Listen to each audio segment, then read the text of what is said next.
បឹងស្នោនិងអយុធ្យាមានអីតាក់ទងគ្នាដែរឬទេដកស្រង់ពីអត្ថបទរកម៉ៅវុទ្ធាដែលបានសរសេរថាម្សិលមិញមានវាសនាបានអង្គុយរួមតុចរចាជាមួយលោកគ្រូតាហើយក៏បានកើននៅចំណេះដឹងមួយចំនួនបន្ថែមទៀតហើយថ្ងៃនេះខ្ញុំសូមចែករំលែកបន្តនៅដំណឹងមួយដែលគិតថាមនុស្សមិនសូវជាច្រើនប៉ុន្មានទេដែលដឹងអំពីរឿងឈ្មោះបាងកកនិងអយុធ្យានោះដែលឫសគល់ឬឈ្មោះដើមនៃរាជធានីទាំងពីរនេះគឺជាភាសាខ្មែរទាំងអស់អយុធ្យាជាអតីតនគរសៀមនិងជាអតីតរាជធានីផងដែរប៉ុន្តែឈ្មោះនេះគឺត្រូវបានដាក់ក្រោយដើម្បីលើកតម្កើងជាតិសាសន៍ខ្លួនផ្សារភ្ជាប់ជាមួយនឹងទេពជាពិសេសគឺព្រះវិស្ណុបណ្ដុះតាមការពិតឈ្មោះដើមរបស់អយុធ្យាគឺគេហៅថានគរនងសណោឬនគរបឹងស្នោពាក្យថានគរបឹងស្នោមាននៅក្នុងគម្ពីរខ្មែរបុរាណនានាដែលបច្ចុប្បន្នរក្សាទុកនៅប្រទេសបារាំងប្រសាសន៍ដើមទាំងស្រុងរបស់លោកគ្រូតាអាងជូលៀនបន្ថែមលើនេះបើយើងពិនិត្យមើលទៅលើកំណត់ត្រានានារបស់ពួកបរទេសស្ដីពីឈ្មោះដើមអយុធ្យានេះឃើញថា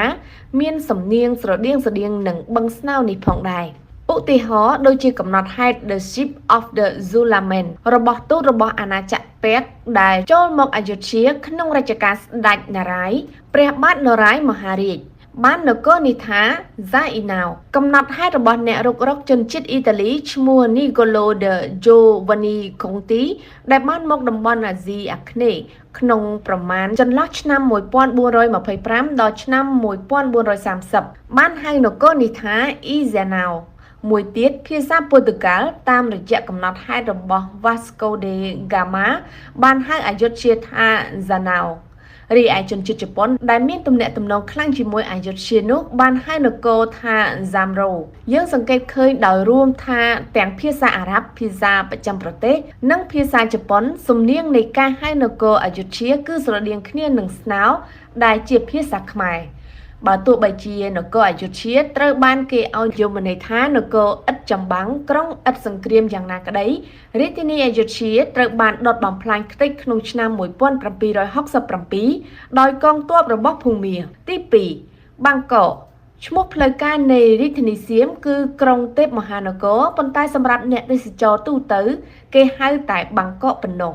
តាមការពិតទៅឈ្មោះបាងកកនេះគឺជាឈ្មោះដើមដែលបានប្រើប្រាស់តាំងពីយូរលង់ណាស់មកហើយពោលតាំងពីមុនតំបន់នេះក្លាយជារាជធានីមកម្លេះប្រវត្តិនៃពាក្យថាបាងកកនេះមានច្រើនទស្សនៈផងដែរប៉ុន្តែខ្ញុំលើកយកមកបង្ហាញតែមួយប៉ុណ្ណោះដែលតាក់ទងនឹងឫសគល់នៃភាសាខ្មែរនៅក្នុងស្ថាបនាបាងកកនេះពាក្យថាបាងកកគឺคล้ายមកពីពាក្យបាំងដើមមកៈនៅពេលនិយាយយូរទៅក៏คล้ายជាបាំងមកៈរួចមកជាបាំងមកកនិងមកជាបាំងកចំពោះទីតាំងបាងកកពីដើមសម្បូរដោយដើមមកៈជាប្រភេទដើមនៃនាមរូបិយនេះគឺស្ថិតនៅក្នុងជុំវិញវត្តអរុណសពថ្ងៃនេះក្នុងន័យមួយនេះពាក្យថាបាំងនេះគឺជាពាក្យខ្មែរដែលសៀមយកទៅប្រើហើយមានន័យថាមាត់ច្រកសមុទ្រដែលមានសន្តានលយលុកចេញឧទាហរណ៍ដូចជាបាំងសមុទ្រជាដើមរីឯពាក្យថាមកៈសំដៅទៅលើដើមមកៈនោះក៏សៀមយកទៅប្រើហើយហៅថាមកៈផងដែរ